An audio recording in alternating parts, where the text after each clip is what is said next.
Okay, yo, I have a crazy theory for you. I have a question for you first. All right. So, would you consider the Earth an organism? Yes. Yes, right? Yeah. Now, in a sense, the world is living. Yeah. Right? In a sense, the world kind of has veins. It has almost even like Like a heartbeat too, if you think about it. yeah, like a heartbeat. Even has like a nervous system. Yeah. If you think about the roots and the plants and all of the things it's attached to in the Earth, it's all connected, right? It's all connected. Now, there's this theory saying the Earth is a being. It's an organism. And the humans are kind of the virus. So the Earth. Oh. So when we get sick, when a human gets sick, right? Yeah. We create antibodies to get rid of the virus. to get rid of the virus, right? Yeah. So in the same sense, the Earth will create natural disasters, famine, drought, wildfire, to kill off the virus.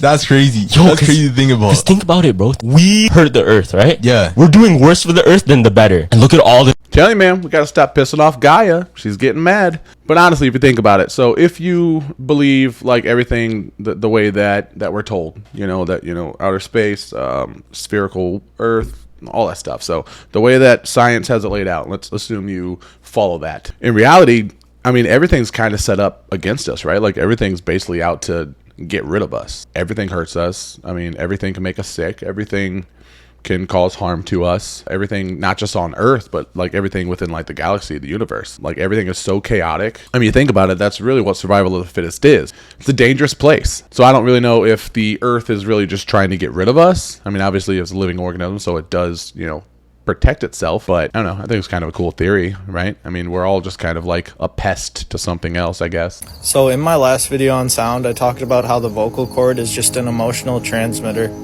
and how the music you listen to has a huge impact on who you are as a person. But the craziest part about music affecting you is it doesn't always happen consciously. So every single song you listen to has an underlying frequency. But since there's other sounds and singing and rapping over the frequency, you can't always hear it out front. This is part of the reason why sound is so dangerous. Humans cannot overlook sound if we want to evolve spiritually. Dr. Emoto also did a sound experiment a few years ago where he said different things to water and then analyzed the crystalline structure under a microscope. As you can see, the crystals that had positive things said to them thrived. Also, 432 Hz and 963 Hz are both healing frequencies, and you should listen to these right now. Like for part 3. Yeah, I totally agree with that. I had seen something years ago where it basically said they had two different kinds of music playing to plants, and one plant thrived and the other didn't. And the more we learn now, I think that's due to it changing, not so much like making the plant depressed or whatnot, which it could have, but I think it's more so how the different frequencies affect the water molecules and how those water molecules, react inside the plant when like delivering, the nutrients and whatnot that it needs. But also on top of that, I've seen people like say nice things to like their water before they drink it and stuff to, change the molecular composition of the water, which that's cool. I don't know anything about that. I just don't do that personally. But as far as just like saying nice things like to yourself instead of saying like I can't, I say things personally like I haven't yet, right? Or I haven't figured it out yet, or I don't know how to do it yet, instead of like I can't do it. I'm very big on just kind of gassing myself up, right? And just over time it really does like kind of program you to just kind of give you a different outlook and approach things differently, like not just with like more confidence, I guess like perseverance, because if you're telling yourself you can't do something, that's gonna resonate with your mind. I mean, there's nothing worse than you being the one to doubt yourself, right? And we can get into a whole motivational speech here. I'm not going to do that. I think it's very important that we're conscious of the things that we tell ourselves and conscious of the things we say to other people. That's why I'm nice to everyone that I can be. If it doesn't cost anything to be nice to people, like even trolls, like on this channel, like there's a bunch of them. I mean, I'm just like, okay, well, that person obviously has an issue with themselves and not with me. Maybe they're having a bad day, or maybe they're just an asshole, that too. But either way, I'm just gonna be nice to that person. If you don't vibe with what I'm saying or who I am, that's cool, man. You got your own people that you vibe with, and that's chill. And if you feel like you need to tell me that, then I guess that's cool. That's one way to live your life, I guess. But just being nice to people and being kind to people is the easiest thing in the world, and it makes the biggest difference because people remember that shit. So, and you definitely remember the stuff that you say to yourself. So, in short, I guess too long didn't read. We need to be conscious of the things we say to other people and the things we just say to ourselves, because they do carry weight. Be fucking nice. It's easy. Ain't nobody else showed you a petri dish. and compared it to the black hole sun and all this stuff and made these connections? Ain't nobody showed you how the vault of heaven in this Hebrew cosmos is some type of syringe technology, and this is a sort of petri dish concept that we're talking about when we talk about Pangea and life expanding from the center. Now, in the middle of this collage is what they giving you for the Big Bang Theory. But look at what I'm giving you in my science. This is science right here, showing you how conscious, intelligent, single cell life evolves. They talking about evolution. They talking about life coming onto the earth and evolving from an epicenter, and they're calling that epicenter Africa. I'm telling them that that's bullshit. It's in the middle of the dish where the compass is pointing. Not gonna lie, I don't really understand what he was trying to say in that video. I don't know if I just didn't get it or I don't know, but yeah, I don't know. Thanks for the submission. Conspiracy fact number 6. Now this time, let's talk about everyone's favorite cult, Scientology. If you thought they were just some strange but mostly harmless cult full of your favorite Hollywood weirdos, you've probably never heard of Operation Snow White. In the 1970s, the Church of Scientology was involved in a criminal conspiracy to purge unfavorable records about Scientology and its founder and writer of bad fiction, L. Ron Hubbard. And before they went home, they went big, infiltrating 136 government agencies, foreign embassies, and consulates, as well as private organizations critical of their cults. Scientology church members went to more than 30 countries and used over 5,000 agents. This was in large part to cover up Operation Freakout, but that's a video for another time. At one point, the FBI raided Church of Scientology locations in Los Angeles, Hollywood, and Washington, D.C. And the Los Angeles raid involved 156 FBI agents, the most that had ever been used in a single raid in history. It lasted 21 hours and filled a 16-ton truck with documents and other items. The aftermath of all of this included jail time for many members, including L. Ron Hubbard's wife, Mary Sue, and the Church of Scientology being completely banned from the country of Australia. Like, the whole country, just completely banned. Let us know what your favorite conspiracy theories, which turned out to be conspiracy facts, are in the comments below. So I don't know too much about Scientology. I've seen like videos a little bit here, and I know that stuff with that chick from the King of Queens. I watched a few episodes of that show. I need to finish it. I know my friend, I'm not going to say his name. I have a friend that basically hit up the Church of Scientology here in Tampa Bay just because he was curious. And he said that he talked to him on the phone once, and they were like nice, obviously. And he said it was a lot like a sales pitch. You know, I mean, I'm in marketing, he's in marketing and sales. And he said it was very much like trying to sell a product. And he said they were very, very, very persistent. He said when he said he wasn't interested or just didn't like respond, he said they just reached out like every day for like a month. Just like, hey. So they're very persistent. I don't know what happens there. I know that it's kind of pay to play, I guess, from what I understand. I don't know. If you have any more information about Scientology, let me know. That's really my only experience with it, is what I heard from a friend, just saying they're incredibly persistent, even when you tell them you're not interested anymore. So we're in the third dimension. What we tend to not understand is that time really doesn't exist. Clocks exist. Big time mainstream quantum physicists and theoretical physicists are admitting that this is true now. We've been given this functional arrow of time, which puts us in one specific direction, so that we can organize our thoughts and our days and our years and weeks and what we're going to do and what we're going to meet up with somebody and everything else. So we have this ability to coordinate and collaborate with each other. However, if you understand that time is also an illusion, it's something that you can use as a tool, but if you also understand that it's an illusion, then you can actually master time and you can maximize what you're doing on this planet. Because if you go in all the higher dimensions, you know, we're in the third. So if you draw a line on a piece of paper, that's the first dimension. If you then connect those lines and create a house on a piece of paper, that's a two-dimensional structure. Or you can move it into a computer. Anything you see in a computer that looks 3D is actually 2D. And because we're in the third, we can see down into 2D. We can see all the way down, obviously, into 1D. And we can manipulate those dimensions from our higher selves. Now, there are beings in fourth, fifth, and sixth dimensions. There's people above us. Because of that, they see us and they recognize the past, present, and future operating all at the same time. Everything's happening at once. There is no separation between the past, present, and the future. The arrow doesn't exist. Because they're higher than us, they can look down into the third and they can see into what we're doing. The fourth dimension is something called a tesseract. If you go into the ancient text, it's Metatron's cube. Meta, M-E-T-A, metaverse, right? Man, the multiple dimension stuff is super interesting to me. It kind of trips me out because it's just hard to process and like just really just fathom based on, you know, what we see and our level of understanding and stuff. But yeah, I don't know. If you have anything like really good, like if there's something that you've seen that is like, will like be like an amazing explainer video for me to watch, send that stuff to me. That would be awesome, because I could do research and stuff, obviously, but if there's something specific that like really kind of stuck with you, that's the kind of stuff I want. The stuff to kind of, you know, set off a, you know, light bulb in my head when it comes to these kind of topics. Did you know when someone appears in your dreams, that means they miss you? And on those nights that you can't sleep, that means you're awake in someone else's dream. During your 4th and 5th hour of sleep, you're prone to the most cognitive dreams. You experience premonition, which is basically a strong feeling that something's gonna happen, and the person you have or had a connection with subconsciously astral travels into your dreams because they're thinking of you and they miss you.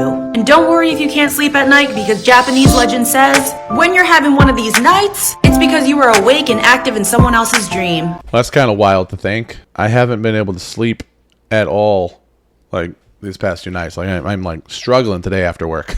It's just one of those days, right, where you're just like constantly kind of tired, you know, just exhausted. And I just read a comment on one of my videos that was left yesterday. One of the viewers said I was in their dream last night. It wasn't in a creepy way or anything. It was just like, you were in my dream last night. I'm gonna try to talk to you next time I see you in my dream. And I wasn't able to sleep last night. So that's just a funny coincidence. Thing was solidly locked in place, solid. I seen a shape right here under through my elbow, as I leaned my face down, and I could see up into the sky above my car a mirage, which was like a silhouette or a heat foil on the road. And the stars shimmered in a straight line, and in a very long distance there was a curve. So it seemed to be curved. Either way, right when that ripple hit in the sky, the stars then refixed back into place. I realized I was looking at a cloaking device on a very, very, very large craft that seemed to encompass the whole desert area that I was under. At that moment in time, I glanced and panned my view just to try to get fathom the dimensions of this craft, and I saw a giant bright white light floating in the sky, and it was a hangar bay door opened. Couldn't see doors. It was just a bright white light, and it looked like a window floating through the sky, maybe even a portal. People might from a distance think, hey, that's a portal, but I obviously knew it was a craft. So this is a hangar bay door, and there was a female silhouette standing there. At that moment in time, I heard that same voice, and it said very clearly, you were not supposed to see that. That you weren't supposed to see it. All of a sudden, I began feeling a thud, thud, thud sound. This was a resonant frequency being pulsed through my body. As I felt this, it increased in speed. Thud, thud, thud, thud, thud. It was very rapid. You can see the same type of thing in the movie Interstellar. Very similar when he falls through the black hole. Too similar. Too similar.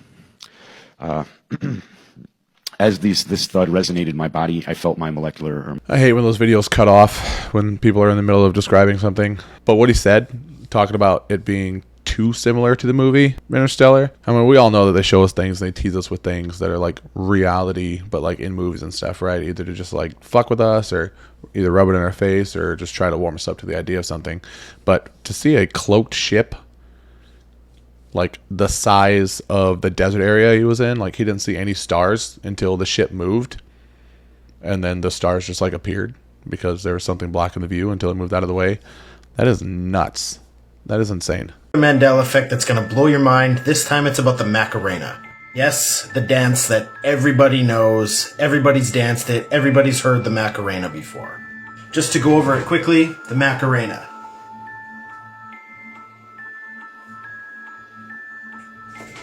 Correct or incorrect? To me, that's how I remember the Macarena dance. Well, the Mandela effect is at it again. That's not how the Macarena dance is danced. 2 of the original videos of the Macarena dance that came out in the early 1990s now have a different dance. It's pretty much similar, but there's a few steps that are left out. Check it out.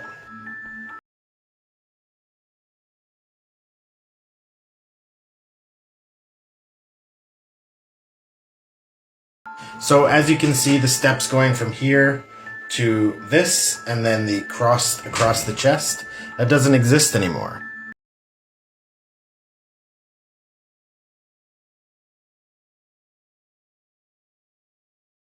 Again, one of the original videos released in the early 90s showcasing the Macarena dance, and those steps are missing. I need you to let me know in the comments, what version of the dance do you remember? Do you remember it with the arms crossed, or does that step never exist? Here's the weird thing though. When you look up the Macarena dance on YouTube, almost all of the tutorials that show you how to dance the Macarena have the crossed arms. Done some research into where the Macarena dance came from, and the first time that the Macarena dance came out was that first video that I showed you. And you would think that the Macarena dance would be based on the dance that originally came out for the song. So what happened? Nope. That's a no. I vividly remember doing that dance that way. Everyone does a dance that way. That's the way I remember seeing it in the music video as well. As simple of a conspiracy mandala effect that this one is affecting me the worst, or the best, I guess, whatever way you want to see it, because that's the fucking dance, right? That's this.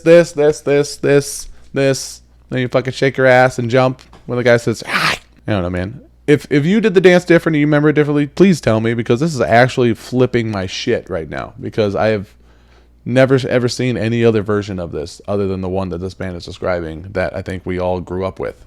How many versions of you are there? The Many Worlds interpretation says that there are many versions of our reality all playing out at the same time. It's the multiverse, parallel universes, but fundamentally they all mean the same thing. That there are multiple versions of our world, but all slightly different. One explanation is that every time you make a decision, our universe branches off into another one, creating another version of the world and you. And it's not just what you do. Every quantum transition in every galaxy everywhere is also splitting us into separate versions. There are scientists who like this interpretation because it solves some questions in quantum mechanics. One of the more popular examples is Schrodinger's cat. You put a cat in a box with some mechanisms that may or may not kill it, but you don't know the status of the cat until you open the box and observe it. Until that moment, the cat is both alive and dead. If that doesn't make any sense to you, don't worry, that was the point. It was to illustrate the absurdity of quantum mechanics. However, when physicist Hugh Everett introduced the idea of universe splitting, Schrodinger's cat is satisfied because the cat is both alive and dead, depending on which universe you're in. And then Everett went on to work for the Pentagon. Keep in mind, this is all theoretical. We have found no conclusive evidence that parallel universes exist, either in the past or currently being made. Though, of course, like anything, one day, that could change. So here's a question for you. I have a lot of people that watch this channel, a lot of you amazing people, think much differently from one another. You know, there's people that, follow flat earth theory. There's people that follow, round earth, the globe. Moon's fake, moon's real, moon landing was real, moon landing was fake, no outer space, inner earth, like everything, right? This community is awesome because everybody is so different, has their own views and opinions, and shares those with one another so we can all learn from each other. But as far as the many earth theory, this one right here, where there's like every decision we make spawns off a completely different universe. Like right now, like I raise 2 fingers, and in another universe I raise 1 finger, another universe I raise no fingers, and from that point, my entire life and existence after that point of which finger I decide to raise is entirely different from the other ones. How do you feel about that? And does that actually go against anything like flat earth or anything? I don't know why it would. I'm just curious. I'm not really sure what all the theories that I'm not very well versed in believe when it comes to that sort of thing. So they're recalling all of them. They just found 2% human DNA in hot dog. I won't be eating. I need you guys to understand the emotional roller coaster I just went through for the past 10 minutes and 25 seconds. Get so close right now. I read the article, and it is true, right? About 2% of hot dogs contain human DNA. So I was like, you know what? I eat vegetarian dogs anyway, so it's all good. Until I read deeper into the article, it turns out an overwhelming amount of those hot dogs were in fact vegetarian dogs. That's awesome. So I was like, hey, you know what? I guess I'll just stop eating hot dogs starting now. I'm like, when was the article written? Like a couple of days ago? Get closer. That article was written 7 years ago.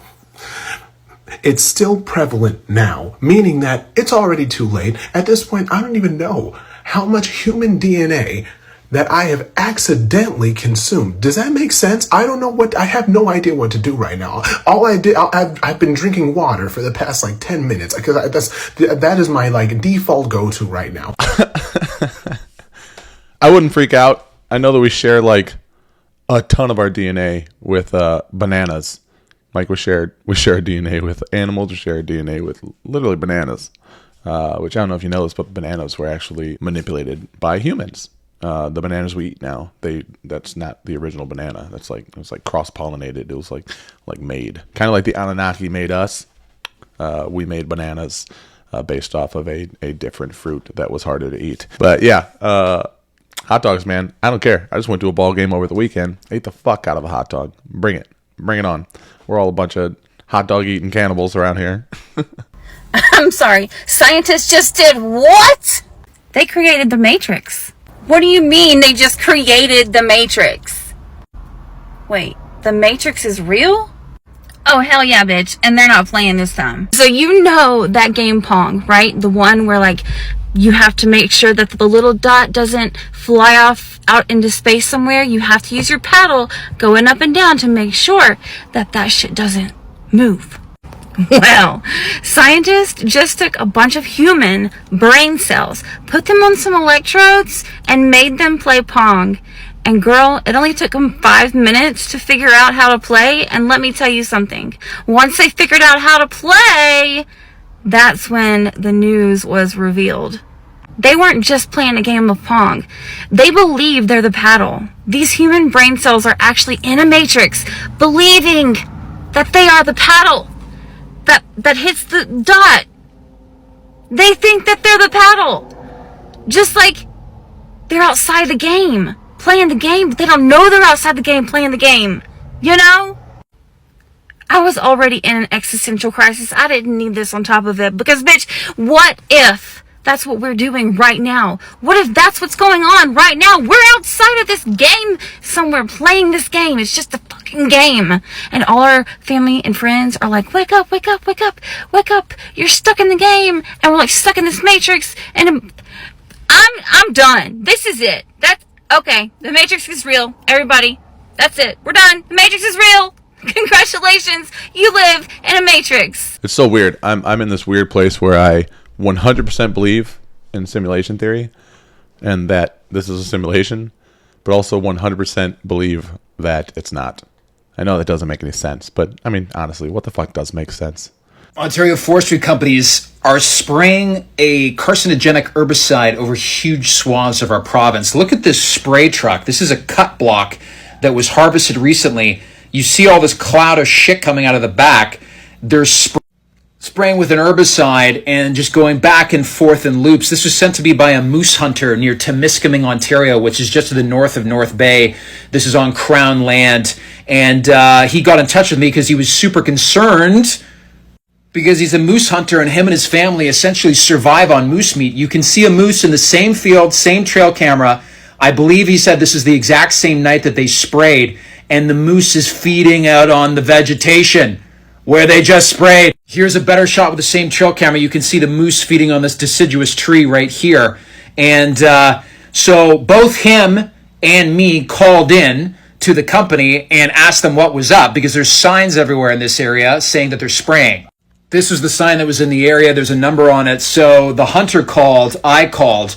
For some reason, they didn't call me back or I missed their call. They got back to the other guy. And I quote, this is what the guy said. So this hunter, right, harvests moose meat and blueberries in this area. And the person at the forestry company said, well, I wouldn't eat the blueberries, but the moose meat should probably be fine. It's like, what the hell is that supposed to mean, man? And why are you spraying this shit all over Ontario? So on the phone, the guy claimed the key active ingredient that they're spraying is glyphosate. And glyphosate is a known carcinogen in the United States.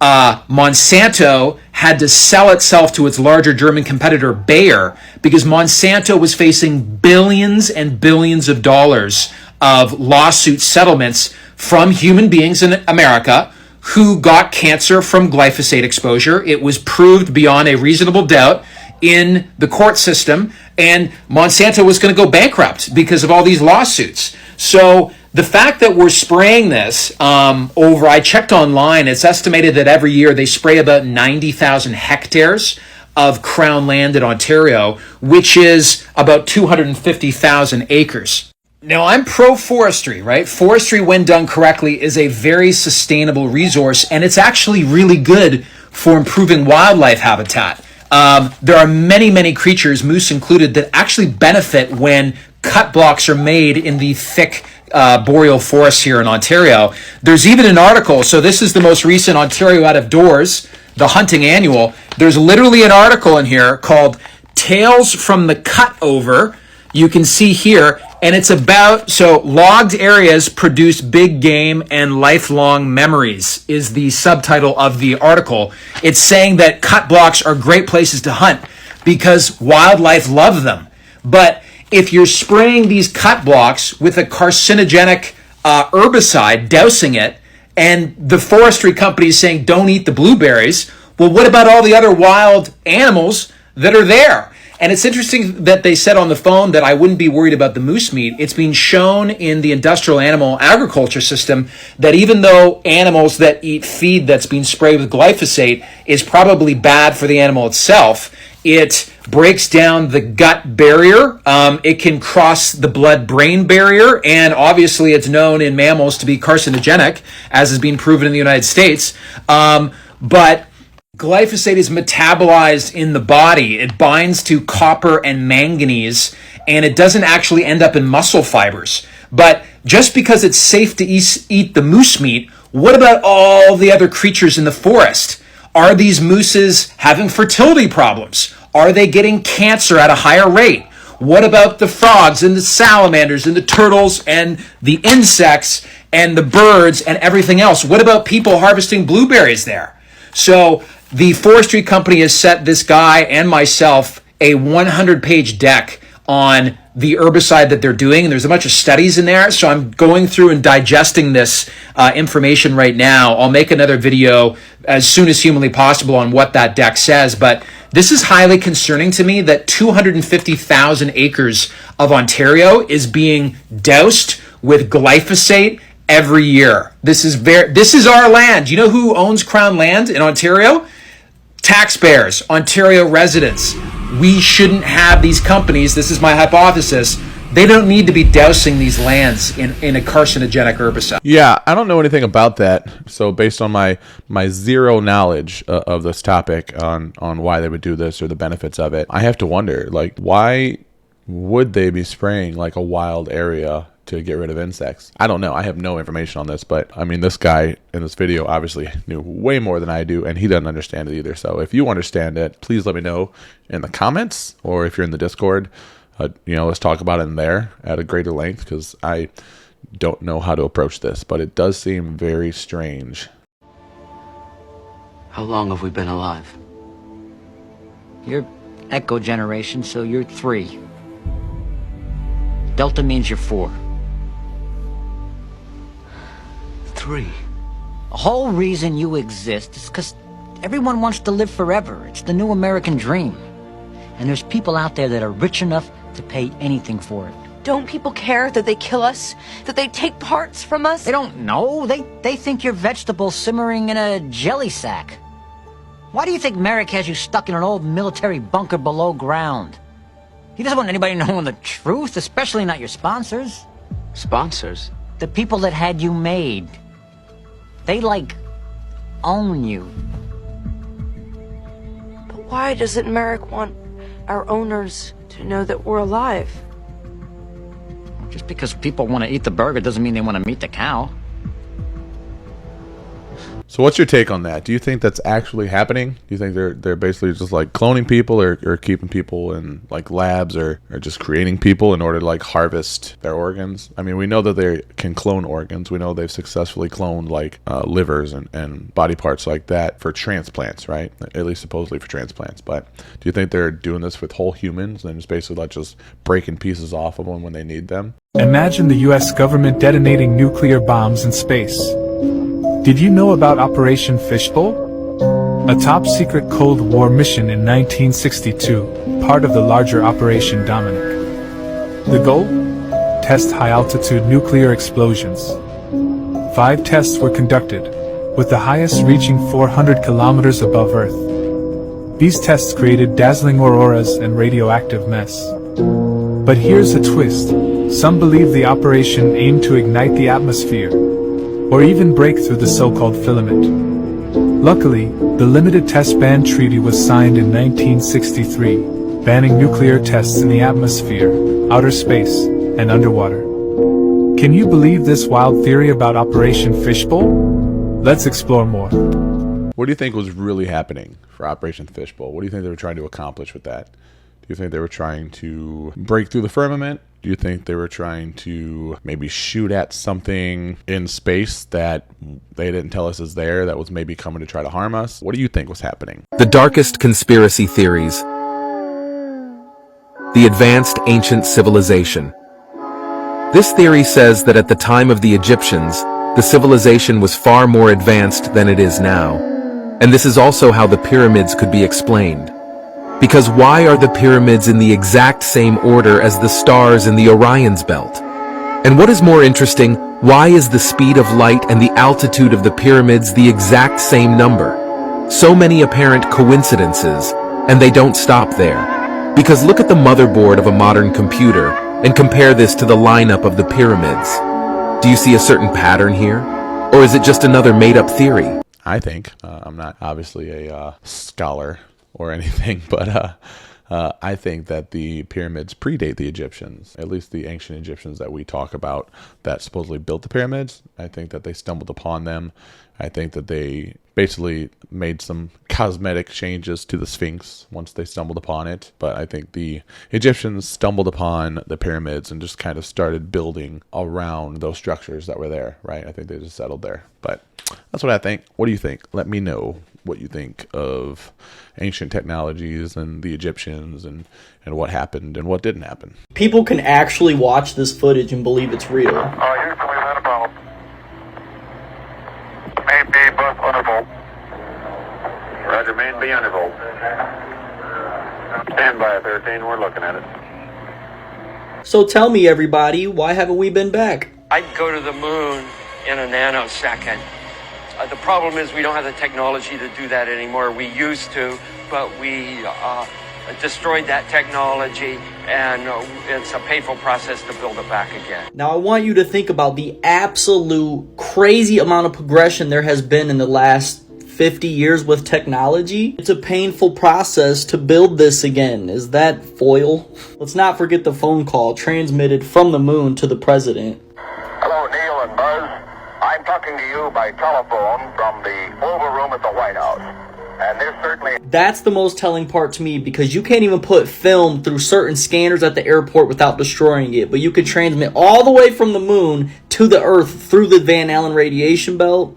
But I know people actually believe we didn't go to the moon. All right. Okay, fine. We didn't go. I don't know. I do think that was horseshit. I do think like the footage and the phone call and all that shit was bullshit. But I do think we've been to the moon. I think we have the technology to do that. I don't think it was televised. I don't think that anything that we hear about it is actually factual. I think there's probably shit up there that they found out. Maybe even unmanned spacecraft. Because when I say like we've been there, I don't necessarily mean humans have. I just think that like we have the means to go there and check it out. And I think we probably found some shit up there that they don't want us commoners to know about. So they ain't telling us that shit. I think this was all kind of a ploy to just kind of like establish dominance, you know, during the space race with other countries. But I think when we did finally go there and see some shit, it was stuff that they're just like, okay, well, shit. We either shouldn't have found this or there's no way we can share this. So I don't know. Let me know what you think about the moon landing and even outside of this moon landing footage, you know, the historical moon landing. Let me know what you think about our ability to go there and if you think we've gone there and what you think happened when we did.